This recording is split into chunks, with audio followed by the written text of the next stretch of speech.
She was a rising jazz star, abandoned at her most vulnerable moment, pregnant and heartbroken, only to be summoned back to the stage of her ex's billionaire wedding.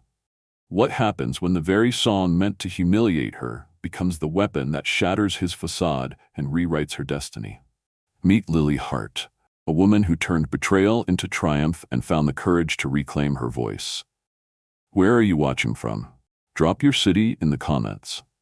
And don't forget to subscribe so you don't miss a single moment of this incredible journey. Lily Hart hadn't expected to see the Whitmore name again. It had been almost a year since she'd last stood in Evan's penthouse, her palms sweating as she clutched the positive pregnancy test in her coat pocket. That night, he'd turned his back on her without a word, and she'd walked out into the December rain, every step away from him feeling like she was splitting her own heart in two. She had told herself she would never let him, or his money, or his ghost pull her back. And yet, here it was again, his elegant cursive sweeping across thick, creamy cardstock that smelled faintly of expensive cologne. The envelope had been slipped under her apartment door sometime in the afternoon, and she'd stared at it for nearly 10 minutes before she had the courage to pick it up. She tried to tell herself it was nothing, a misaddressed invitation perhaps, or a final attempt to tie up the last frayed thread of their entanglement. But when she unfolded the card, she felt something in her chest contract so tightly she couldn't breathe. Evan Whitmore cordially requests the honor of your performance at his wedding to Grace Hastings, the card read. Below, in his familiar handwriting, he had scrawled a personal note. Sing our song, Lily. It would mean the world to me. One last time. Her vision blurred. She closed her eyes, trying to steady herself, but the room kept pitching under her feet like the deck of a ship in a storm. That phrase, our song, had once been a promise, whispered against her hair in the dark, back when she still believed there was something unbreakable between them. Now it was a knife. Lily sank onto her couch and pressed the invitation to her chest. For months, she'd tried to imagine how he'd explain her absence to the perfect, camera-ready fiancé who now carried his name on every society page. She wondered if Grace knew the truth about why Lily had vanished from Evan's life so completely, or if he had spun some story about a melodramatic singer who couldn't accept a breakup. Part of her wanted to believe Grace was innocent, that she didn't know the man she was marrying could be so cold, so ruthlessly strategic. But another part of her suspected Grace had chosen not to ask. Her phone buzzed on the coffee table, startling her. She glanced at the screen and saw Daniel's name. For a moment, she thought about letting it ring out. She didn't want to hear his voice reminding her she deserved better, that Evan Whitmore didn't own her anymore. But she knew if she ignored him, he'd be at her door in 20 minutes, armed with takeout and that worried crease between his brows. She picked up. Hey, she said, her voice thin. Lily, you sound weird. What happened? She swallowed, tasting the sourness of panic in her throat. He invited me to his wedding. There was a beat of silence on the line, and then Daniel exhaled sharply. Please tell me you're joking. I wish I was. He invited you to? Jesus, and you're not going, right? You're going to burn that card and pretend it never arrived. He wants me to sing, she whispered, as if saying it too loud might make it more real. He wants me to sing our song. Daniel's tone softened. Lil, you don't owe him anything, especially not that. She closed her eyes, pressing her free hand to her belly. She hadn't been showing much yet, but she knew she didn't have long before the delicate balance she'd built, her privacy, her safety, would tip. Evan's request wasn't just an invitation, it was a threat in silk wrapping. If she refused, he might retaliate in ways she couldn't yet predict. I don't know what to do, she admitted. Part of me wants to say yes, just so I can look him in the eye and show him he doesn't own me anymore. And part of me wants to run as far from this city as I can. Daniel's voice was gentle but firm. You have nothing to prove to him. He left you when you needed him most. Now he wants to use you as some twisted prop in his wedding spectacle. You think that's about closure? No, it's about control. A knot tightened in her throat. He was right. Evan had always liked orchestrating every moment to his advantage. He would invite her not out of nostalgia, but to prove to himself and the entire glittering room that he still held sway over her, that she was willing to stand there in front of hundreds of guests and cameras and pretend none of it had happened. She traced a fingertip over the edge of the invitation. The card alone probably cost more than her monthly rent. She wondered if Evan had ever considered what it felt like for her to hold something so beautiful and feel nothing but dread. "What if I don't show up?" she asked, her voice small. "Then he can't hurt you," Daniel said simply. "He can't turn you into a spectacle if you don't let him." But she wasn't sure it was that easy. There was the money. He'd offered a performance fee so large it could cover her medical bills and give the baby a cushion she'd never dared hope for. And there was the unspoken threat in his note. One last time. The implication that if she refused, he'd find another way to remind her that the Whitmore name still carried weight. That he could smear her reputation or worse.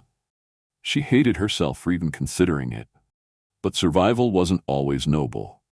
Sometimes it was just doing the thing you'd swore you never would, because you couldn't afford not to. "Daniel, I'm scared," she admitted, the words breaking loose like water from a cracked dam.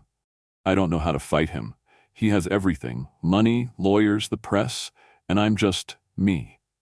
"You're not just anything," Daniel said fiercely. "You are the strongest person I know. And if you decide to face him, I'll be there. If you decide to walk away, I'll be there. But I swear to you, he does not get to define you." Tears stung her eyes. She pressed her palm over her heart, feeling its ragged beats. She didn't want to be afraid anymore. She didn't want Evan's shadow to keep following her into every room. Every night she lay awake, wondering what might happen if the truth came out. "Come over," she whispered. "I can't be alone right now. I'm on my way." She ended the call and set the phone down. For a moment, she let herself imagine a different life, one where she had never met Evan Whitmore, where she had been free to fall in love with someone kind, someone who wouldn't turn love into a transaction. But that wasn't her story. Her story was messier, braver. It was the story of a woman who had been broken and had learned to stitch herself back together. And maybe, she thought, looking again at the card, this was the final test. By the time Daniel knocked at the door, she had made her decision. She wouldn't let Evan dictate the narrative. If he wanted her on that stage, she would go. But not as a prop, not as a victim. She would stand there and sing, not to please him, but to reclaim every note he thought he owned. She tucked the invitation back into its envelope and slipped it into the drawer where she kept her journals. Her reflection in the window looked different somehow, more determined. The woman staring back at her was done running. When Daniel stepped inside, she met his eyes and said, her voice steady for the first time all day, "I'm going to that wedding, and I'm going to make sure he never forgets it." Daniel didn't argue. He just pulled her into a hug and held her while she cried, the last of her fear bleeding out in silent, shuddering sobs. When she finally pulled back, she felt lighter, like she'd set down something she'd been carrying for too long. Outside, dusk was falling over the city, turning the skyline to molten gold. She thought of Evan somewhere in a tower high above the streets, already planning every detail of the show he wanted to stage. Let him think he was still the puppeteer. But she knew something he didn't.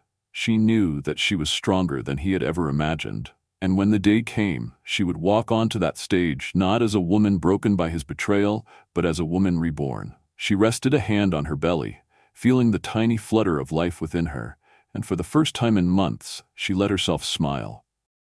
No matter what Evan tried to take from her, he could never take this.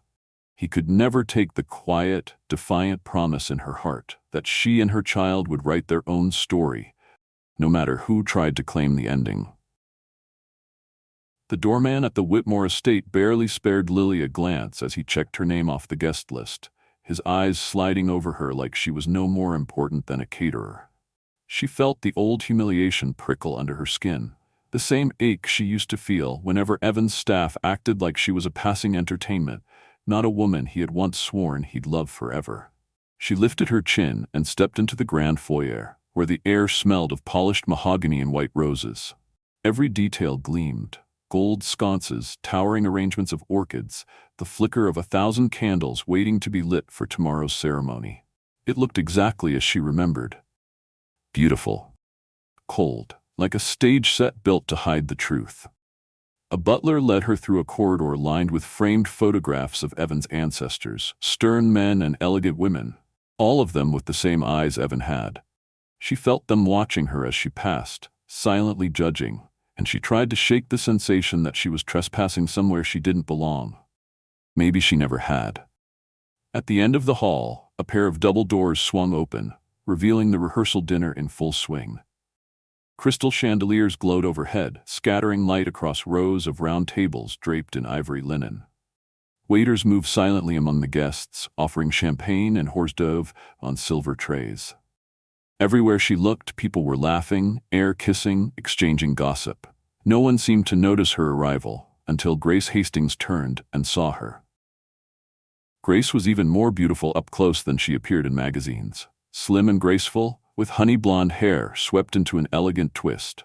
She wore a sapphire silk gown that hugged her figure, and when her eyes landed on Lily, there was a flicker of curiosity, maybe even recognition. For a heartbeat, Lily wondered if she should have declined the invitation, if showing up was a mistake that would only open old wounds. But then Grace smiled, a smile so poised it was almost rehearsed, and crossed the room to greet her. "You must be Lily," Grace said, her voice soft and musical. "Evan told me so much about you." Lily wasn't sure how to respond. Did Grace know the truth, or just the sanitized version Evan had crafted? She decided it didn't matter. She would play her part, just as he expected, but she wouldn't pretend to be grateful for the privilege. "Thank you for having me," Lily managed, though her throat felt tight. Grace's eyes searched her face. "I know this must feel unusual, but Evan insisted it would mean a lot to him to have you here. He said you were such an important part of his past." Lily's chest twisted. Important enough to discard, she thought, but not so unimportant that he could let her go quietly. Before she could reply, Evan appeared behind Grace, his hand resting lightly on her shoulder.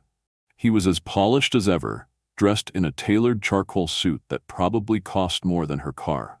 For a moment, Lily's heart stumbled, remembering how he used to look at her, like she was the only person in the world who mattered. But his gaze now was cool, assessing, as if he were evaluating her performance before it had even begun. "Lily," he said smoothly, his mouth curving into a smile that didn't reach his eyes. "You look lovely." She swallowed the bile rising in her throat. "You look, well, thank you." He angled his head, studying her like he might a piece of art he'd once owned. "I'm glad you came." "I'm sure you are." Grace shifted, her smile faltering. "I'll let you two catch up," she murmured, squeezing Evan's hand before drifting away toward a group of older women who were watching them with avid interest. As soon as Grace was out of earshot, Evan's expression changed. The pleasant facade slipped, revealing something harder, sharper. He reached into his jacket and pulled out a folded document, pressing it into Lily's hand. "What is this?" she asked, though she already suspected. "A simple agreement," he said softly. "A non-disclosure, to protect all parties. You perform as requested, you receive your compensation. You agree not to share personal details with the press." She glanced down at the papers. Even the font looked expensive. She didn't bother to read it. She knew exactly what it said. Evan always protected his investments. "I'm not here to sell my story," she said quietly. "Perhaps," he murmured. "But you have a tendency to act on emotion, Lily. You always did." Her jaw clenched. "And you have a tendency to act like you own people." Something flickered in his gaze, anger or maybe just irritation at her refusal to play along. But he recovered quickly, sliding his hands into his pockets as if they were just having a pleasant chat. "You can sign it now or before the performance tomorrow. Either way, I expect your cooperation." "And if I don't?" His smile returned, slow and predatory. "Then I'll ensure every media outlet in New York knows exactly how unstable you are. How you harassed me after our breakup. How you've attempted to extort me." She felt her heart hammering against her ribs. She hated that part of her, still feared him, still believed he could crush her with a few well-placed lies. But she wasn't the same girl who had run out of his apartment in tears.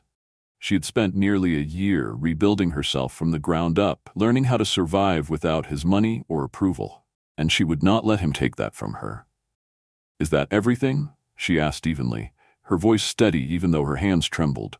"For now," he said. "I look forward to hearing you sing. It will be nostalgic. She didn't reply. She turned on her heel and walked away, ignoring the curious glances from the nearby tables. She felt like every step across the ballroom floor was an act of defiance, proof that he hadn't broken her as completely as he thought. At the far end of the room, Daniel was waiting. He'd slipped in through the kitchen entrance, his face tight with worry as he scanned her expression. "You okay?" he murmured as she reached him. "No," she admitted, voice hoarse, "but I will be." He glanced over her shoulder toward Evan, whose gaze followed them like a hawk tracking prey. "What did he say?" She held up the folded contract. "He wants me to sign this, so he can control what I say, what I feel." Daniel's mouth tightened. "Are you going to?" "Not yet," she whispered. "Let him think he has the upper hand." They slipped out onto a side terrace, the cool night air washing over her skin. The city skyline glowed in the distance, 1,000 lights shimmering against the velvet darkness. For a moment she closed her eyes and just breathed. Daniel touched her elbow. "You don't have to do this." "Yes," she said, opening her eyes. "I do." He searched her face, understanding dawning in his eyes. "You're not here to sing for him, are you?" "No." Her voice was quiet but certain. "I'm here to remind him he doesn't own me." Inside, the music swelled as the band struck up another waltz. Lily watched the guests dance, all of them blissfully unaware of the invisible lines of power and manipulation threading through the room. She wondered if Grace sensed any of it, if she ever looked into Evan's eyes and felt that chill in her bones, or if she, too, had convinced herself it was better not to ask questions. The thought made her heart ache. Once she had loved Evan so completely that she'd ignored every warning sign. She had let herself believe the best of him, even when the evidence kept piling up that he was only capable of loving himself. Maybe Grace was doing the same. She looked down at the contract in her hand. Evan thought this paper could silence her, erase everything he had done. But he was wrong. He had already underestimated her once. He would do it again. And this time, she intended to make sure he regretted it. Daniel's phone buzzed in his pocket, and he pulled it out, frowning. "Ava just texted me. She says half the press in Manhattan is going to be here tomorrow. They're calling it the wedding of the year." Lily's stomach twisted.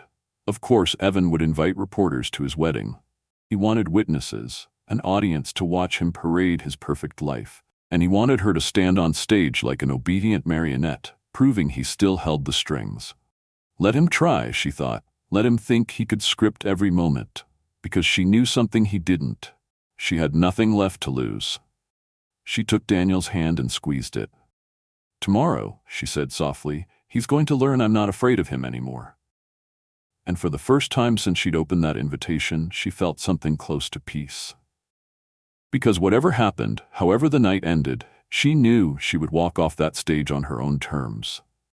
And no amount of money or threats or carefully worded contracts would ever change that. By morning, the whispers had already started. Lily could feel them like a cold current slipping through the corridors of the Whitmore estate, an invisible tide of speculation that rippled from guest to guest. She had arrived early for the final sound check, hoping to avoid the crowd, but even the staff eyed her with thinly veiled curiosity. Everyone knew she was the woman from Evan's past. No one seemed quite sure how to categorize her now. She was neither an ex to be pitied nor a scandal to be ignored. She was something in between, something that made people lower their voices and pretend they weren't watching. She tried to focus on the technical details. The sound crew had set up the microphone and adjusted the lighting, and the grand piano gleamed beneath a spray of white peonies. Daniel sat on the piano bench, flipping through the sheet music with his brows furrowed. He looked up when she joined him, giving her a reassuring nod. "It sounds good," he said quietly. "Levels are balanced. I made sure the monitor will pick you up no matter where you stand." "Thank you." She smoothed her palms over her dress, a simple black gown she'd chosen deliberately to avoid competing with the opulence around her. If Evan had imagined she'd show up in something glittering and deferential, he would be disappointed. Daniel hesitated, then leaned closer. "People are talking." "I know." She didn't have to ask what they were saying. She could read it in their faces. The pity, the curiosity, the judgment. Some looked at her like she was a tragic figure. Others seemed almost delighted by the spectacle of it. She supposed she couldn't blame them. It wasn't every day you got to watch the ex-girlfriend perform at the wedding of a billionaire. A throat cleared behind them. Lily turned to see Ava Chen standing a few feet away, her phone in one hand and her expression bright with nervous excitement. Ava had built her brand on lifestyle videos and fashion hauls, but she also had a reputation for breaking celebrity stories before anyone else. In another life, Lily might have liked her, but now she couldn't shake the feeling that Ava saw her as content, not a person. "Hi," Ava began, her voice sugary. "I just wanted to say, if you ever wanted to talk about what it's been like, being here, I'd love to interview you." Lily felt her chest tighten. "No, thank you." Ava's smile didn't waver. "Totally understand, it's just, people are fascinated. You're so brave showing up like this." She wanted to laugh at that. Brave, as if this were a choice she'd made freely, instead of the least terrible option Evan had left her. She wondered how many of Ava's followers would still call her brave if they knew she was here because Evan had threatened to ruin her. "I'm not interested," Lily said, her voice flat. "Of course." Ava's gaze flicked to Daniel, then back to Lily. "Well, if you change your mind, you know where to find me." She drifted away, already typing something into her phone. Lily forced herself to take a slow breath, to release the tension coiling in her shoulders. She couldn't control what people thought or what they said. All she could control was what she did next. Daniel watched Ava retreat, then shook his head. "Vultures." "She's just doing her job," Lily said, though she didn't quite believe it. "That doesn't make it right." "No." She looked down at her hands, surprised to find they were steady. "But it doesn't matter. Let them talk." Daniel reached over and squeezed her fingers. "You're stronger than you know." She tried to believe him. They spent the next hour running through the set list. Her voice came easily, muscle memory carrying her through each verse, but every time she closed her eyes, she saw Evan's face. She remembered the nights he'd sit in the front row of her club performances, watching her with that smile that made her feel invincible. She remembered how he'd once slipped backstage after her final encore. How he'd kissed her like she was the only woman who had ever existed. She had been so sure she was safe in his arms. She was so naive. When the rehearsal was finished, she stepped outside for air. The garden behind the estate was quiet, a maze of hedges and marble statues bathed in morning light. For a moment, she let herself pretend she was somewhere else, somewhere he couldn't touch her. She pressed a hand to her belly, feeling the faint, reassuring flutter beneath her skin. No matter what happened today, she still had this. She still had a future that didn't include him. She was turning to go back inside when she heard voices drifting through the open French doors. She recognized Evan's low timbre and Grace's lighter one, and she knew she should keep walking. But something in Grace's tone, sharp, brittle, made her pause. "Just explain to me why she's here," Grace was saying. "You said you were finished with her." "I am," Evan replied smoothly. "This isn't about her. It's about closure, about putting the past to rest." "Closure?" Grace laughed, a sound edged with disbelief. "By inviting her to sing at our wedding? Do you have any idea how this looks?" "It looks," Evan said, "like I'm generous enough to forgive her." Lily's stomach twisted. Generous. That was always how he framed it, her humiliation as his kindness. "And you're sure," Grace continued, her voice low, "that she doesn't plan to cause a scene?" She looked angry. "She won't." Evan's certainty made Lily's skin crawl. "She knows what will happen if she does." Grace fell silent. For a moment, all Lily could hear was the distant hum of traffic beyond the gates. She wondered if Grace realized she had just confessed to her own complicity, if she even cared. When Grace finally spoke again, her voice was softer. "You promise me, Evan, after today, she's out of our lives." "Of course," he murmured. "You have nothing to worry about." Lily backed away before she could hear any more.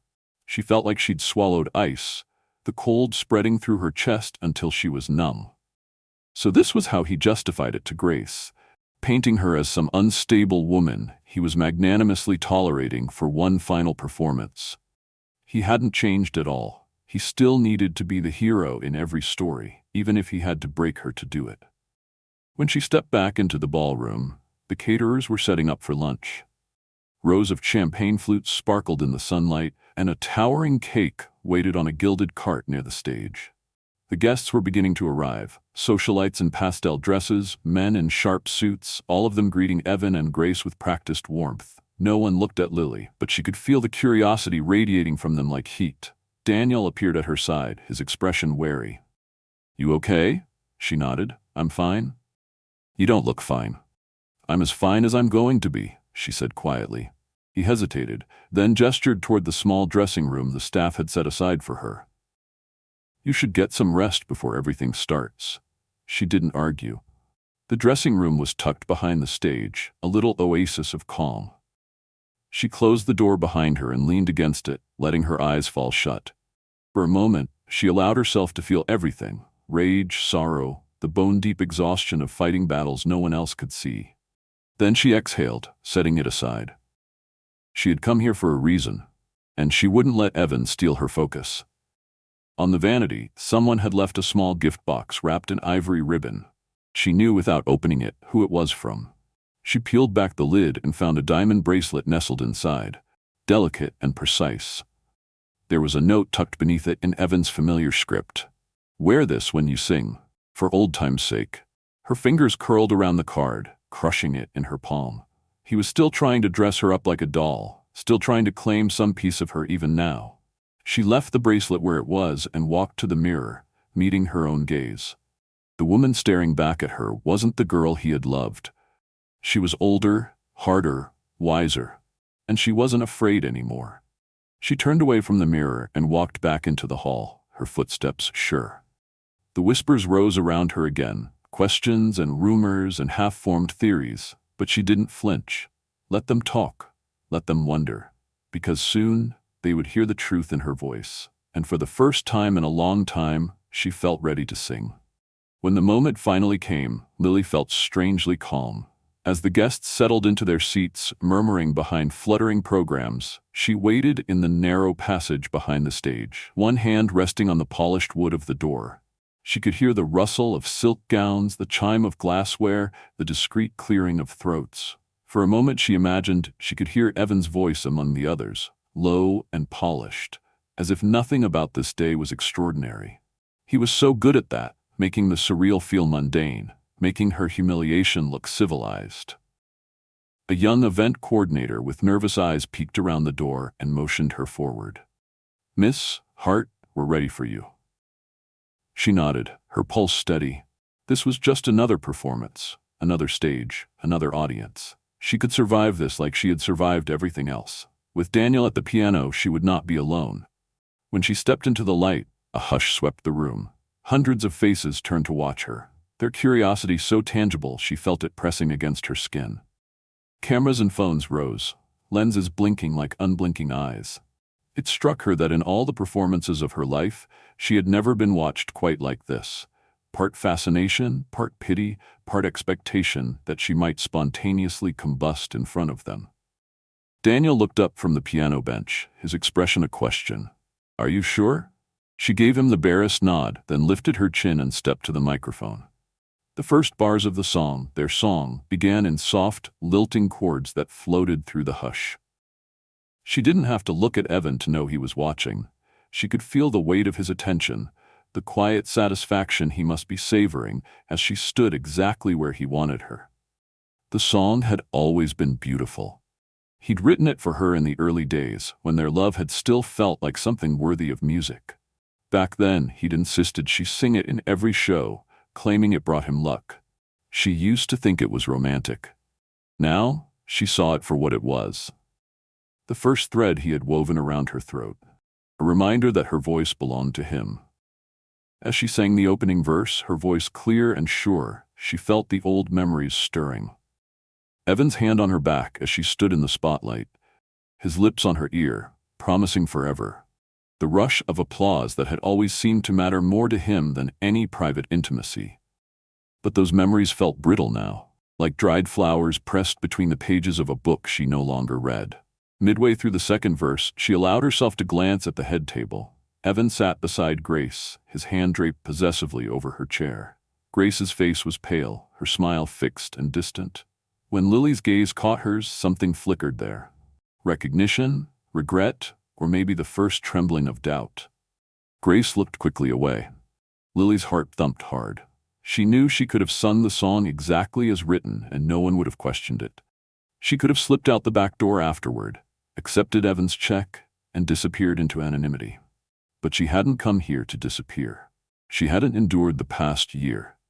His abandonment, her fear, the endless quiet sacrifices to keep protecting him. He didn't deserve her silence any more than he deserved her song. As the piano swelled into the bridge, she felt a clarity settle over her, calm and absolute. She took a steadying breath, and when she began the next verse, she did not sing the words Evan had written. Instead, she sang the truth. Her voice was soft at first, so gentle the guests had to lean forward to hear her. But as the words unspooled, the hush grew electric. Because this was no love song. This was a confession in melody, a chronicle of what had really happened between them. "You left me when my heart was not alone," she sang, her eyes locked on Evan's. "When the echo of our love still beat for two, you walked away without looking back, and you thought I'd keep your secret safe." A gasp rippled through the crowd. Grace turned sharply, staring at Evan in confusion. Evan's composure faltered, his smile tightening into something brittle. Lily felt a surge of fierce, quiet triumph. Let him feel exposed. Let him feel small. She went on, her voice rising with each phrase. Every lyric was a blade she'd been honing for months. She sang of the night she'd lain awake, wondering how she'd survive. She sang of the life growing inside her while he was already planning this wedding. She sang of his threats and his polished lies. And she sang of the moment she realized that loving him had never been enough to save them both. By the final chorus, there was no sound in the hall but her voice and the steady, resolute chords of Daniel's piano. Tears blurred her vision, but she kept singing, because this was the last time she would ever give him anything. This was her requiem for every hope he'd stolen. When the last note faded, she let the silence stretch. Hundreds of eyes stared back at her, wide and stunned.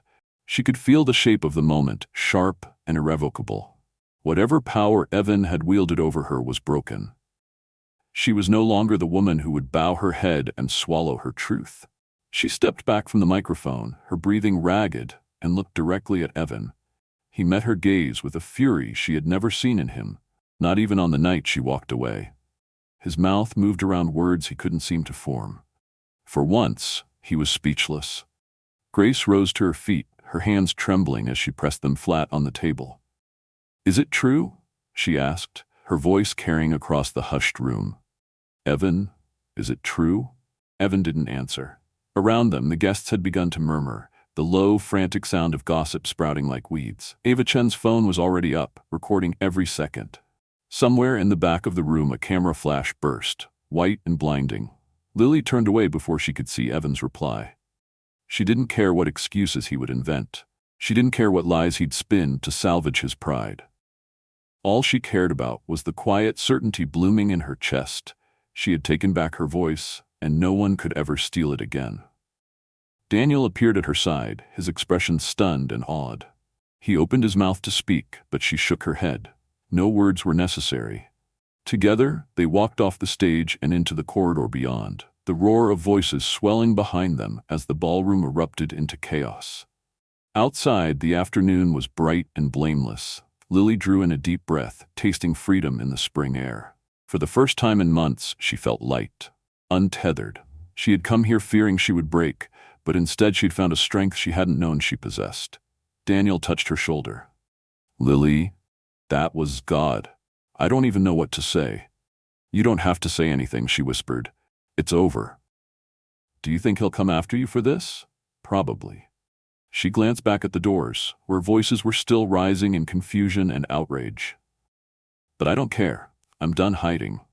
He nodded slowly, pride and worry warring in his eyes. "You were incredible." She managed a tired smile. "Thank you for being here." They walked together to the side exit, their footsteps echoing in the hush of the empty hall. As she reached for the handle, she hesitated. A part of her still expected Evan to appear, to seize her wrist and drag her back, to demand she apologize for ruining his perfect day. But the doors stayed closed. The moment passed. She exhaled, feeling her pulse steady. When they stepped into the sunlight, the warmth touched her face like a benediction. She thought of the life waiting for her, the baby she would meet in a few short months, the music she would create without his shadow hanging over her. She didn't know exactly how she would rebuild, but for the first time, she believed she could. And when she looked at Daniel, she knew she hadn't walked out of that room alone. She had never been alone, no matter how many nights she'd believed otherwise. As they descended the steps, she glanced back one last time. Through the tall windows, she could see Grace standing over Evan, her face white with fury, while he tried to explain away the truth that no longer belonged to him. Let them reckon with each other. She was done being part of his story. She turned away, lifting her chin to the sky, and walked into the afternoon with her heart unburdened. Whatever came next, she was ready. The aftermath hit Lily like a wave breaking on a rocky shore. She and Daniel had barely cleared the estate's grand doors when the first flashbulbs exploded, staccato bursts of white that felt as loud as gunfire. Reporters and paparazzi had gathered at the entrance, lenses trained on her as she descended the steps. A frantic murmur rippled through the crowd, some calling her name, others shouting questions at Evan, who was still inside, pacing in front of Grace with his arms spread wide as if trying to grasp at the unraveling scene. Lily felt Daniel's hand squeeze her elbow and guided her away from the press pack toward the service entrance, where a line of anxious staff clustered, uncertain whether to help her or back away. "Go," Daniel urged, voice hushed but insistent. He pulled her into a narrow corridor behind the kitchen, where the distant clatter of utensils and muffled voices offered an uncanny comfort. She leaned against the cool wall, catching her breath, her heart galloping as if it might burst free. The truth she'd sung on stage felt both like a liberation and a wound, open, throbbing, raw. Reporters' shouts filtered through the door. "Miss Hart, any comments?" "Miss Hart, is it true? Did you intend to humiliate Mr. Whitmore?"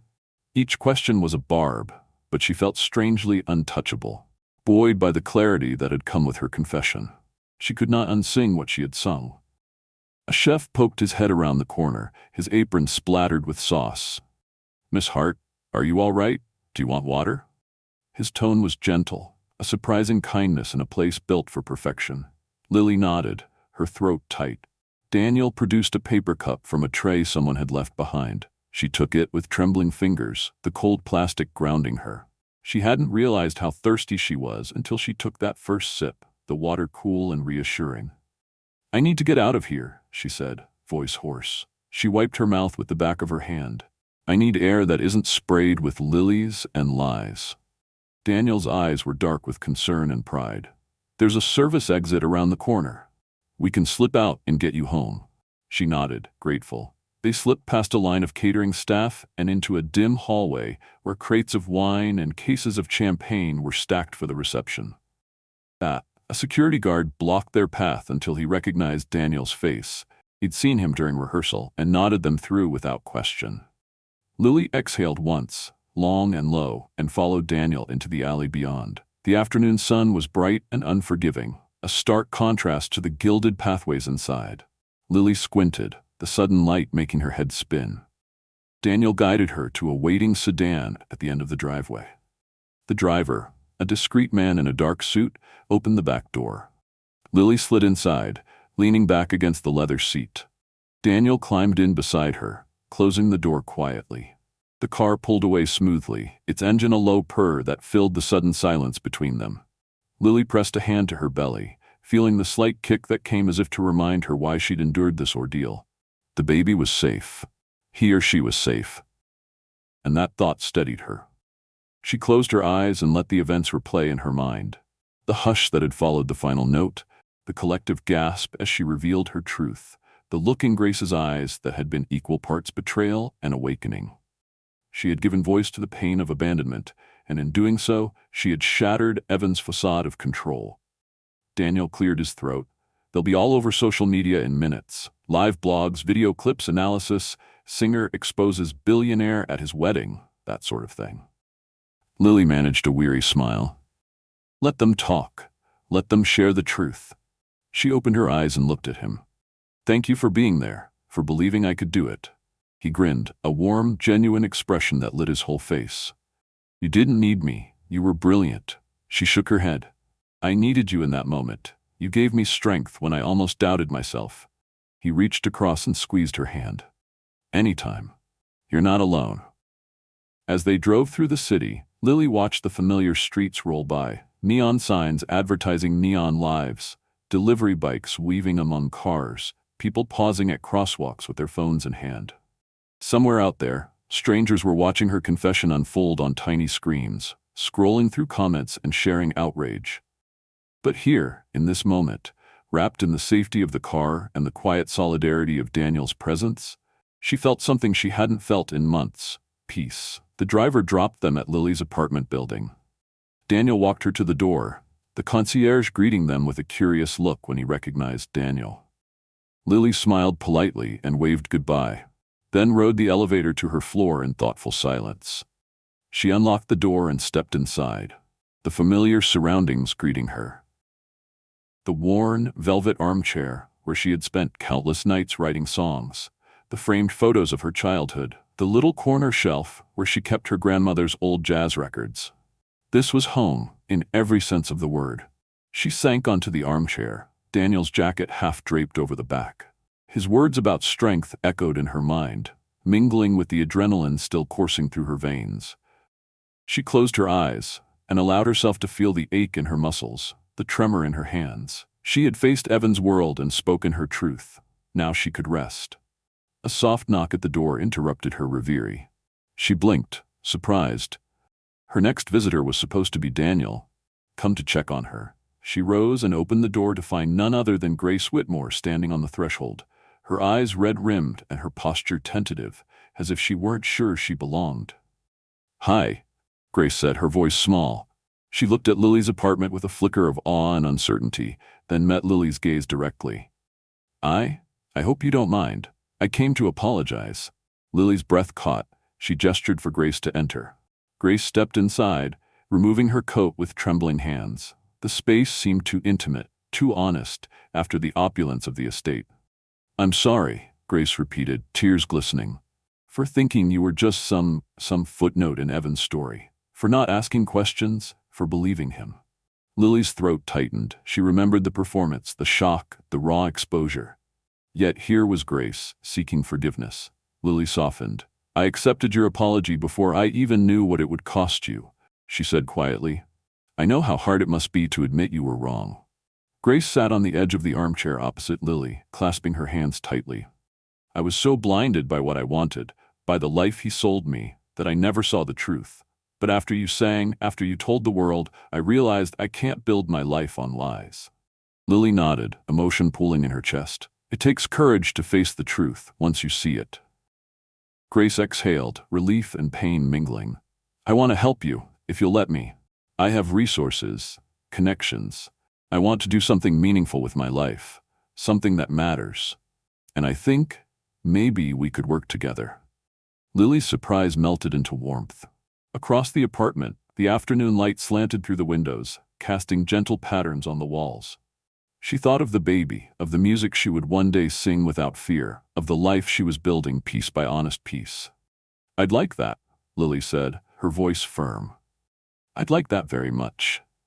They shared a tentative smile, two women bound by the truth one had dared to sing aloud and the other had learned to accept. In that moment, Lily felt the arc of her story shift. Heartbreak had given way to solidarity, betrayal had opened the door to redemption, and a new chapter was beginning. As Grace rose to leave, she placed a hand on Lily's shoulder. "Thank you," she said softly, "for everything." Lily watched her go, feeling both the loneliness and the connection that come when you bare your soul and someone meets you there. She closed the door and leaned against it, the echo of Grace's apology still sweet on her lips. That evening, she sat by the window with a notebook on her lap. She began to write, not lyrics for someone else's song, but her own story, in her own words. The pen moved swiftly across the page, each sentence a testament to survival, truth, and the power of a voice reclaimed. Outside, the city lights blinked to life, a symphony of possibility. And inside, Lily wrote her new beginning. The days that followed Lily's confession felt like walking through a storm without an umbrella. She had barely unpacked the bruising reality of her performance when the first legal notice arrived, crisp, impersonal, delivered by courier to her apartment door. Evans' law firm, the same merciless outfit that protected his fortune and reputation, demanded that she sign a binding statement recanting her unauthorized performance and defamatory assertions, or face charges of libel and breach of contract. The letter was laced with technical language. Irreparable harm, injunction, monetary damages, all designed to intimidate her into silence. Lily stared at the envelope for a long moment, her heart hammering as though it recognized the old, familiar dread. She folded the notice carefully and tucked it into the folder where she kept all correspondence from the Whitmore camp. She refused to let it make her tremble. Instead, she called Daniel. His voice was warm when he answered, but she could hear the undertone of trepidation beneath his usual confidence. "They sent an NDA," she said, sliding onto her couch and cradling her belly. "They want me to sign before I can say anything to anyone, lawyers, the press, even friends. If I don't, they'll sue." Daniel let out a low whistle. "That's exactly what I thought would happen. They'll try to trap you in silence." He paused. "Lily, you don't have to." "I know," she interrupted, voice firm. "But I want to know what they'll do if I refuse. I'm tired of being scared of what he'll do next." She could feel the baby flutter in response, a small, insistent heartbeat reminding her of the stakes. "I need to understand my options." He agreed to meet her that afternoon at her apartment. Lily spent the morning pacing, reviewing everything she knew about defamation law and non-disclosure agreements. But despite the research, she still felt unmoored. By the time Daniel arrived with 2 steaming cups of coffee, she was ready to make a stand. They pored over the NDA clause by clause, the scope of forbidden speech, the penalties for breach, the moratorium on social media posts. It was suffocating. "They want to erase you," Daniel muttered. "Pretend you never existed, beyond the fairy tale they've spun for public consumption." Lily shook her head, bitterness curling in her chest. "That's why I sang the truth. If he wants me to stay silent, he's going to have to prove in court that I lied. And I won't be afraid to testify." She tapped her pen against the contract. "I need a lawyer," Daniel nodded. "I know someone." He made a few calls, and by evening, Lily had an appointment with a seasoned defamation attorney who had a reputation for taking on powerful clients. The lawyer's office was on the 23rd floor of a sleek glass tower. As Lily sat in the reception area, she caught her reflection in the mirrored walls. Her hair pulled back, her eyes determined, her posture telling the world she was ready for battle. When she met the attorney, Miss Thompson, she laid out everything: performance, threats, the NDA. Thompson listened without interruption, her expression unreadable. "Mr. Whitmore's team is aggressive," she finally said. "But your performance was your own artistic expression based on personal experience. If he sues, we'll argue truth as a defense, and we'll request the court to quash the NDA on grounds of public interest and undue coercion." Relief warmed Lily's chest. For the first time since the wedding, she felt she had a path forward. But the fight was only beginning. On her way home, she thought of Grace, the woman who had apologized in her doorway, and hoped she might still be an ally. Lily dialed Grace's number, her thumb hovering over the call button as if waiting for permission. When Grace answered, her voice was soft, genuine. "Lily, I owe you my life's perspective," she said. "I want to help. I've been gathering documents, emails, contracts, anything that might prove Evan's pattern of manipulation." Lily's throat tightened. "Thank you," she managed. "I appreciate it. Whatever you have could be crucial." They agreed to meet at Grace's temporary apartment the next day. Meanwhile, another surprise awaited Lily on her doorstep: a discreet card from Detective Marlowe, the investigator who had reached out days ago about financial irregularities in Evan's companies. The card bore a simple message: "I'm still gathering evidence. Could we meet? It might affect your case." Lily had initially been skeptical. Why would police interest her? But now she understood. If Evan's wealth was built on fraudulent dealings, her allegations would serve a greater public good. She set the card aside, determination coiling in her veins. This wasn't just about clearing her name, it was about exposing a web of deceit. That evening, Lily sat at her kitchen table, documents spread before her: the signed wedding invitation, the folded contract, a stack of news articles about Evan's philanthropic veneer. She felt like an archaeologist digging through layers of polished stone to find the broken bones beneath. The baby kicked, a soft reminder of the life she protected and the courage she needed to claim. She took a deep breath and dialed the detective's number.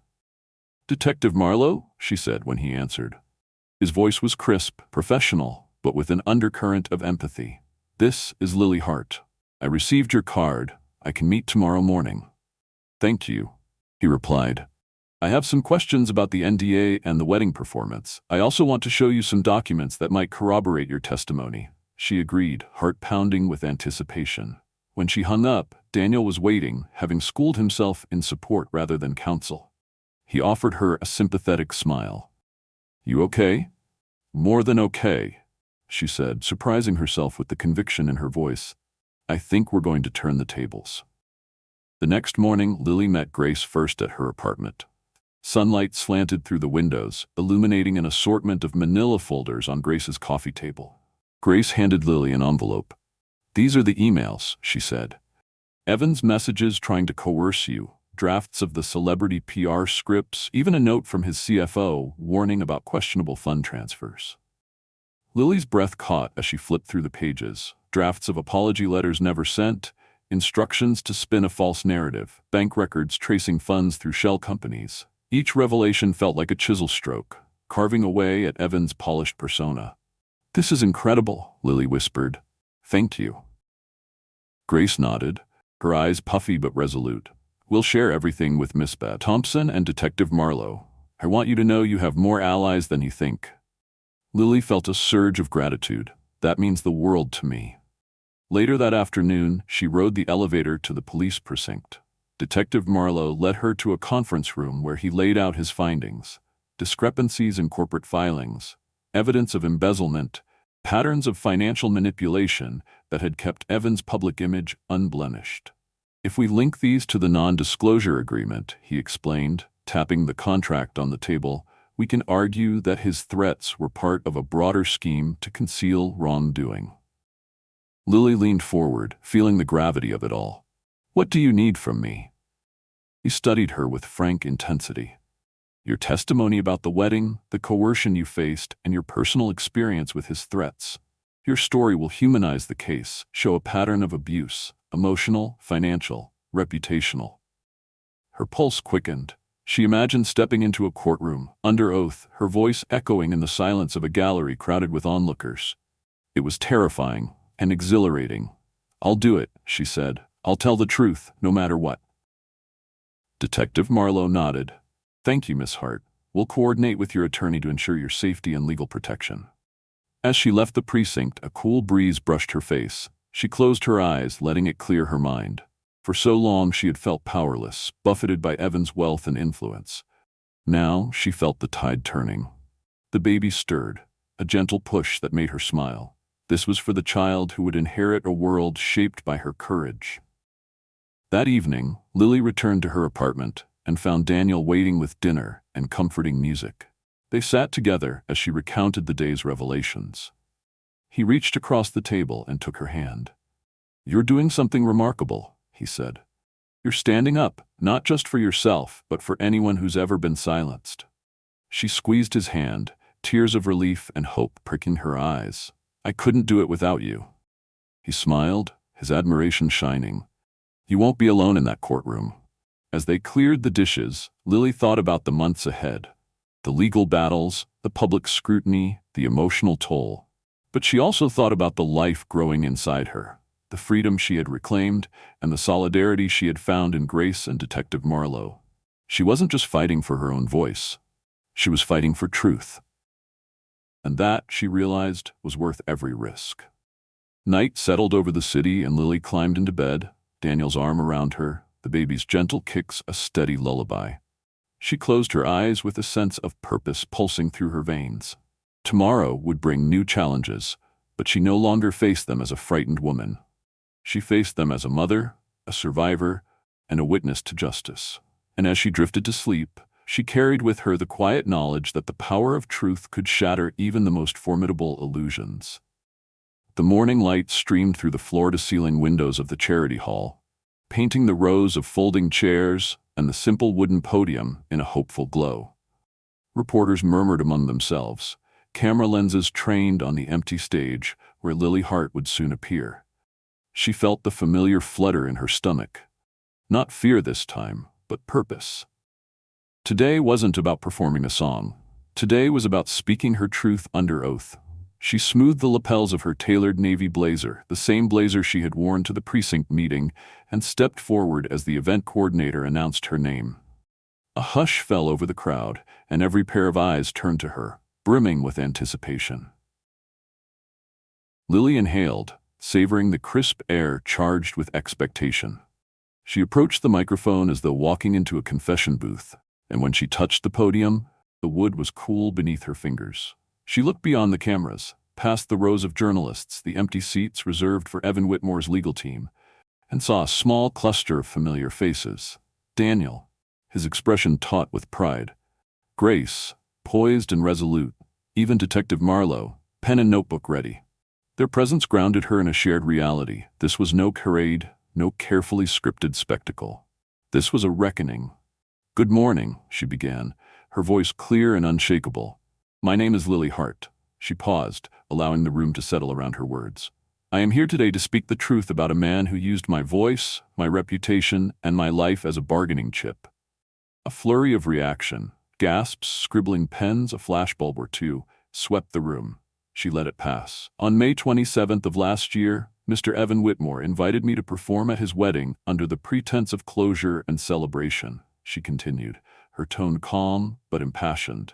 "What followed was a calculated ploy to silence me with threats of defamation, a non-disclosure agreement designed to conceal his misconduct. Questions erupted from the press corps like sparks. Miss Hart, can you describe the nature of those threats? Did you feel coerced? Were you offered compensation?" Lily listened, her heart steady as she answered each inquiry with precision. How the NDA had labeled her unstable, how the legal jargon was intended to terrify her into submission, how she had refused to sign until attorneys assured her the law weighed in favor of truth. She recounted her rehearsal in the grand ballroom, the hush that had fallen when she pivoted mid-song to expose his betrayal, the look of shock on Grace's face when the private became public.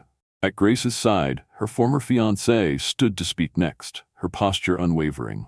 She took the podium with grace, an apt name, Lily thought, and addressed the room. "I believed in Evan's version of our story until I heard Lily's." Grace's voice trembled once, betraying the storm of emotion she had weathered in the past weeks. "I'm here to say that I have ended my engagement to Evan Whitmore. I refuse to stand by a man who manipulates, threatens, and abuses the people who care for him."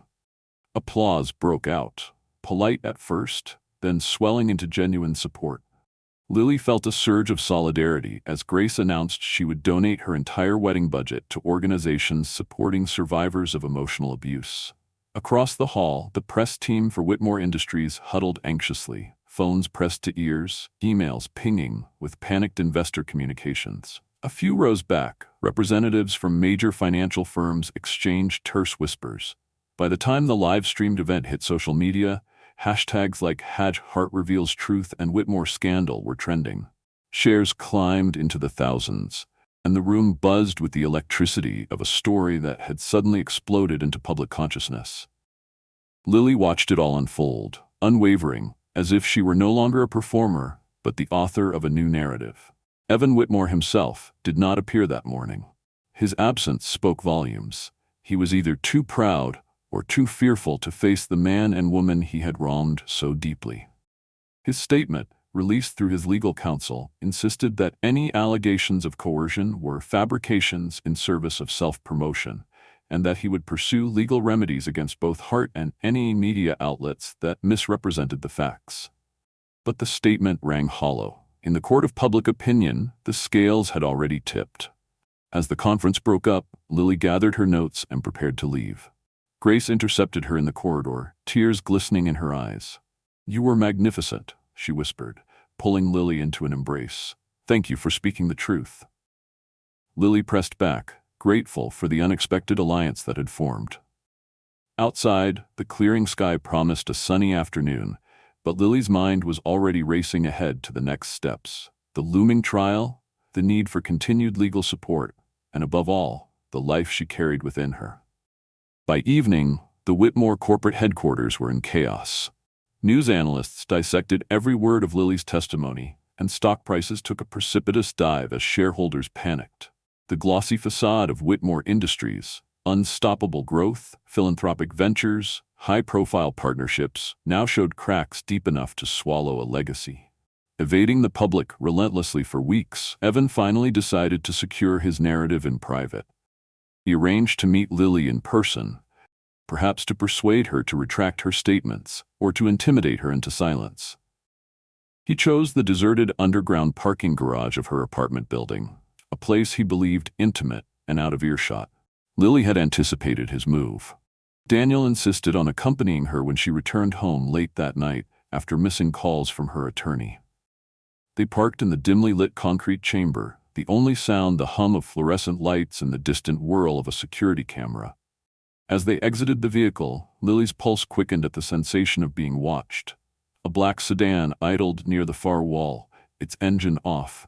Evan stepped out, his tailored coat flared around him like a shadow puppet. His face was ghostly in the harsh light, eyes flashing with hurt pride. "Lily," he said, voice low and tense, "we need to talk." Daniel moved to her side protectively. Lily rested a hand on her belly, a gesture of both reassurance and defiance. "There's nothing left to discuss, Evan," she replied.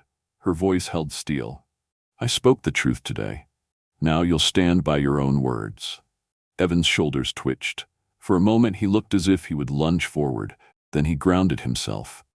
"You don't understand what you're doing," he snarled. "You're destroying everything I've built, for yourself, for those people in that room." "They were listening to me," Lily said, stepping closer.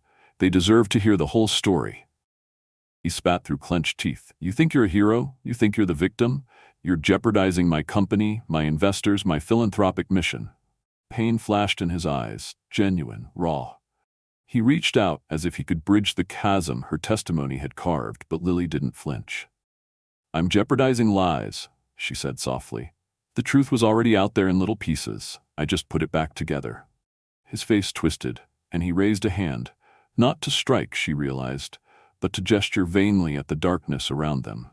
"Fine," he muttered. "If you want this fight, then let's see how far it goes." In that moment, the echo of distant footsteps rang down the concrete alleys. A pair of blue-uniformed officers emerged from behind a row of delivery trucks, badges glinting. Detective Marlowe stepped forward, hand on his holster. "Evan Whitmore," he said, his voice authoritative, "you are under arrest for fraud and intimidation." The world seemed to tilt as Evan's face drained of color. He glanced from Lily's steady gaze to the detective's badge and back, realizing too late that his empire of control had crumbled. Handcuffs clicked around his wrists, the metal cold and final. He shot a look at Lily, part accusation, part plea for mercy, but she met it with compassion rather than anger. "Goodbye, Evan," she said, turning away as the officers led him toward the elevator. The doors closed between them, sealing his fate. Lily exhaled, relief and exhaustion mingling in her chest. Daniel appeared beside her, pulling her into his arms as the hum of the garage returned.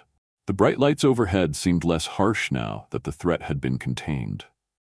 Lily closed her eyes against the crush of adrenaline. "I'm proud of you," Daniel murmured into her hair. She lifted her face to his, a weary smile illuminating her features. "We did it," she whispered. "Together." They walked up the ramp into the cool night air, hand in hand, as the city lights welcomed them home. Lily felt the baby shift within her, a gentle reminder that the story wasn't over. It was only beginning. In the echo of the arrest, she heard the promise of a future unshackled by lies. A future she would shape with her own voice, her own truth, and the unwavering support of those who believed in her. The late afternoon sun filtered through the tall windows of the community center's hall, casting warm patterns across the wooden floorboards. Lily Hart stood backstage, her newborn daughter cradled gently against her chest, wrapped in a soft blanket as white as her own gown. She could feel the baby's heart fluttering against her, a tiny drumbeat of life reminding her why every risk and every moment of fear had been worth it. Beside her, Daniel adjusted the microphone stand and brushed a loose strand of hair from Lily's face, his eyes bright with pride. At a small table nearby lay the program for this benefit concert. Voices of Resilience, organized by the foundation Grace Whitmore had established in Lily's honor. It was hard to believe that less than a year ago, Lily had been a figure of scandal and pity. Now she was a symbol of strength, and this evening would be her true debut, her first public performance since the court case, and the first time she would introduce her daughter to a world that had once tried to silence her. Grace appeared then, slipping through the curtain with a folder in her hands. Her calm confidence was a testament to how far she had come, from blushing bride-to-be caught in a web of lies to a powerful advocate for survivors of emotional abuse. "They're ready for you," she whispered, her voice steady but gentle. "Remember, this is your song now." Lily nodded, her throat tight with emotion, and Grace placed a hand on her shoulder, an unspoken gesture of solidarity that reminded Lily she wasn't alone.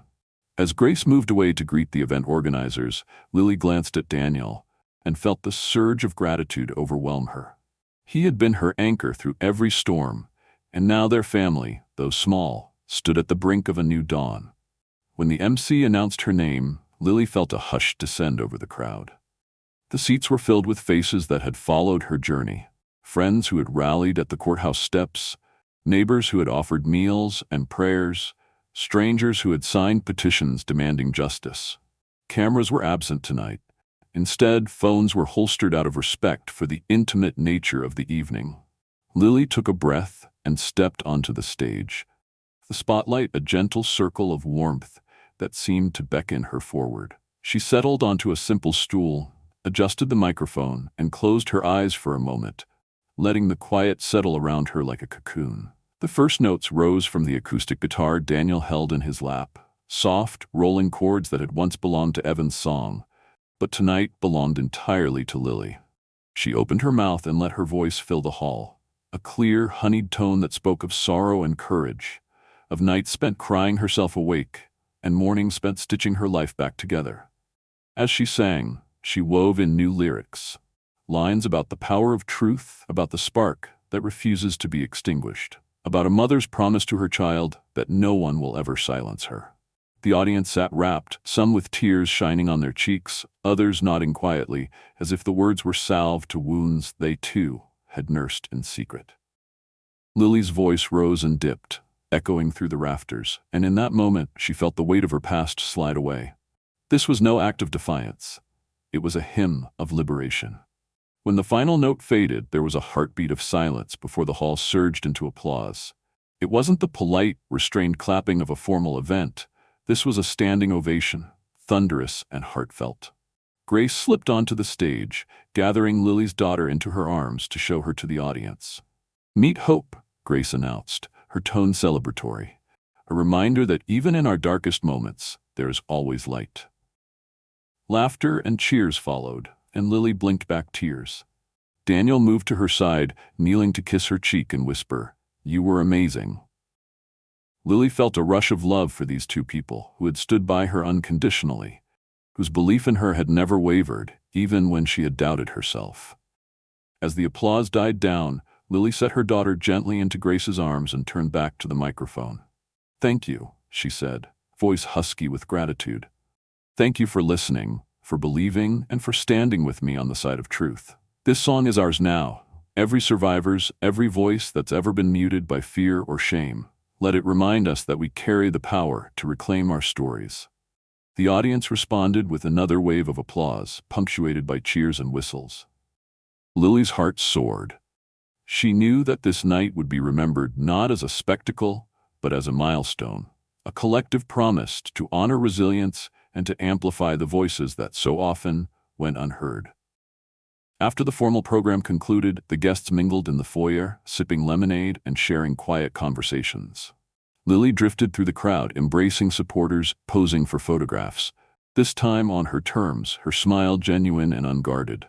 Children tugged at her skirt, asking to meet the baby, and she knelt to introduce herself as both a singer and a mother.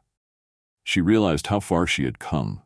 From a woman who had hidden in the shadows, terrified of cameras and whispers, to someone who embraced the spotlight as a platform for healing. In one corner, Grace was deep in discussion with a group of philanthropists, outlining plans to expand the foundation's reach. In another, Detective Marlowe exchanged contact information with Lily's lawyer, planning pro bono workshops for women facing legal intimidation. Everywhere she looked, seeds of change were taking root. Daniel found her near a spread of homemade cookies and offered her a plate. "Go on," he urged with a grin. "You might as well enjoy something without having to demand the check yourself." Lily laughed, the sound ringing light and free, and accepted a cookie, a simple sweetness that felt like a metaphor for the life she was once again savoring. They stood side by side, watching the hum of activity, and Lily leaned her head on his shoulder. "I could get used to this," she joked softly. He wrapped his arm around her waist. "Me too. It suits you." Then he looked down at their daughter in Grace's arms, and his expression melted into pure affection. "And look at her. She's going to grow up in a world where her mother's voice matters. How incredible is that?" Lily's chest tightened with emotion. "It's more than I ever dreamed." She touched the spot where her daughter's head rested and whispered, "We did it, baby." She thought of the long months of fear and fighting, the nights she convinced herself she was too weak, the days she pushed forward for this moment. Every tear, every sleepless night, every courtroom appearance had led here, to a life reborn in melody and bathed in sunlight. As the evening wound down, the last guests drifted toward the door, offering hugs and blessings. Lily joined Grace and Daniel near the exit, and together they watched the emptying hall. The decorations, strings of fairy lights, framed photographs of survivors, hand-lettered signs remained as silent witnesses to a night of transformation. Grace squeezed Lily's arm and said, "Your song has changed lives tonight, including mine." Lily smiled, her gaze soft. "You changed mine first." She turned to Daniel, whose pride was evident in every line of his face. "Thank you for never letting me walk this path alone." He kissed her forehead. "Always." Then he looked toward the stage and added, "Let's go home, and tomorrow we start planning the next song." Lily laughed, the warmth of the moment wrapping around her like a blanket. She knew there would always be more battles to fight, new challenges, fresh skeptics, but she also knew she would never face them in silence again. They walked out into the starlit evening, hand in hand, with Grace trailing behind, gently rocking their daughter. Above them, the sky shimmered with promise, as if the universe itself celebrated their triumph. Lily inhaled the cool night air, feeling the echo of applause still thrum through her veins. The past lay behind her, a tapestry of trials and truths, and ahead was a horizon she would shape with her own voice. In the hush of that moment, she whispered to herself, "This is only the beginning." And with the gentle rise and fall of her daughter's breath against her heart, she knew it was true. Lily's story shows us that real power doesn't lie in wealth or influence, but in the simple, brave act of speaking our truth. When she turned a song meant to shame her into a declaration of justice, she reminded us that honesty can shatter even the most carefully constructed facades. She proved that vulnerability, sharing our deepest fears, our personal struggles, even the life growing within us, is not a weakness, but a wellspring of connection, drawing allies out of the shadows and into our corner. From Daniel's steadfast support to Grace's unexpected solidarity, we see how a strong network of believers can transform an individual battle into a collective victory. Lily's persistence in the face of legal threats and public scrutiny teaches us that pursuing justice requires both courage and patience. It's a marathon, not a sprint, but every step forward chips away at the walls built around us. And perhaps most profoundly, her willingness to forgive opens the door to redemption, showing that those who once hurt us can become partners in our healing when they choose truth over denial. Above all, Lily reminds us that no status or intimidation can silence a voice determined to be heard, and that each of us carries the power to reclaim our own narrative. Where are you watching from? Let me know in the comments below. And don't forget to subscribe to our channel for more uplifting stories of resilience and hope.